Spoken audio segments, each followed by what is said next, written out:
SSC GD के लिए हमारा ये क्वेश्चन काफ़ी ज़्यादा इंपॉर्टेंट है। ये हमसे यहाँ पे पूछ रहा है कि पारिस्थितिक तंत्र यानी कि इकोसिस्टम में मृत पौधों और जानवरों को विघटित करने वाले जीवों को क्या कहा जाता है, यानी कि डेड प्लांट्स और एनिमल को जो ब्रेक डाउन करते हैं उसे क्या कहते हैं हम। हमारा ऑप्शन है उत्पादक, उपभोक्ता, अपघटक और परजीवी। तो ये क्वेश्चन ना इकोसिस्टम में उन जीवों के बारे में है जो मरे हुए पौधे और जीवों को तोड़कर उन्हें मिट्टी में बदल देते हैं, इस बारे में। तो इसका जो सही आंसर है हमारा वो है सी वाला, डिकम्पोजर्स यानी कि अपघटक। अब आप एक बार समझिए अपघटक होते क्या हैं, डिकम्पोजर्स जिन्हें हम कहते हैं। डिकम्पोजर्स बेसिकली ना वो जीव होते हैं जो मरे हुए पौधों और जानवरों को छोटे छोटे भागों में तोड़ देते हैं, फिर उन्हें पोषक तत्वों यानी कि न्यूट्रिएंट्स में बदलते हैं और इन्हें मिट्टी में वापस मिलाकर मिट्टी को उपजाऊ बना देते हैं एकदम से।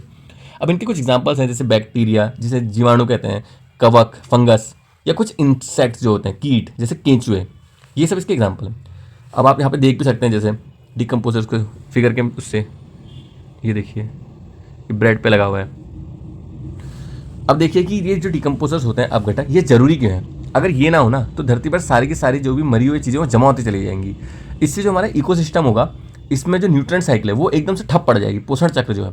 अब पौधों को मिट्टी में नए न्यूट्रिएंट्स नहीं मिलेंगे, नए पोषक तत्व जो मिलेंगे नहीं, इस तरह से लाइफ का जो एग्जिस्टेंस है वो एकदम इम्पॉसिबल ही हो जाएगा। अगर हम डिकम्पोजर्स को इसलिए सिंपली समझें तो डिकम्पोजर हमारे इकोसिस्टम के सफाई कर्मचारी, साथ ही पोषण चक्र के निर्माता होते हैं। अब यहाँ पे देखो कुछ फिगर में कुछ एनिमल्स बताए गए हैं जो डिकम्पोजिशन को मतलब बढ़ावा देते हैं, जिनकी वजह से डिकम्पोजिशन हो पाता है। जैसे पहले यहाँ पे देखिए ये बने हुए हैं, ये कीड़े बने हुए हैं, केंचुए। यहाँ पे फंगस बना हुआ है, फंगी किस तरह का होता है, मशरूम, फफूंद जिसे कहते हैं। अब ये सूक्ष्म जीव जो होते हैं, बैक्टीरिया, प्रोटोजोआ, मक्खी के लार्वा जो होते हैं, ये यहाँ पे देखिए ये वो है क्या कहते हैं, कनखजूरा, ये भी इस चीज़ को सपोर्ट करता है।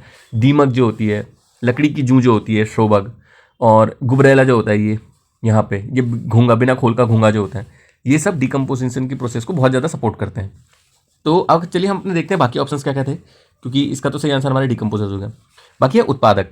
अब उत्पादक क्या होता है, यानी कि सबसे पहले क्या है उत्पादक। हाँ, उत्पादक हमारा ये पौधे होते हैं ना जो सूर्य के प्रकाश से खाना बनाते हैं, यानी कि ऐसे प्लांट जो सनलाइट से अपने लिए फूड बनाते हैं। तो ये डिकम्पोजिशन का काम तो बिल्कुल नहीं करते हैं, तो हमारे इसका गलत हुआ। अगला हमारा है कंज्यूमर्स, उपभोक्ता। ये वो जानवर होते हैं जो पौधों या फिर दूसरे जानवरों को खाते हैं, पर जो मरी हुई चीज़ें इनको नहीं तोड़ते हैं, इनको ब्रेक डाउन नहीं करते हैं, इसलिए ये भी हमारे इसका आंसर नहीं हुआ। लास्ट हमारा परजीवी है। परजीवी क्या होते हैं, ये जीवित जीवों के शरीर पर या हम कहें उनके अंदर रहकर उनसे सारे न्यूट्रिएंट्स यानी कि पोषण ले लेते हैं। ये मरी हुई चीज़ों को नहीं तोड़ते हैं ये भी। तो इसका हमारा सबसे सही आंसर हुआ डिकम्पोजर्स इस क्वेश्चन का। अगर आपको इसको सिंपल एक ट्रिक से समझना है तो ऐसे समझिए, डी से डेड, डी से वो डिकम्पोज, कौन कर रहा है, डिकम्पोजर। सब चीज़ों के लिए डी डी डी।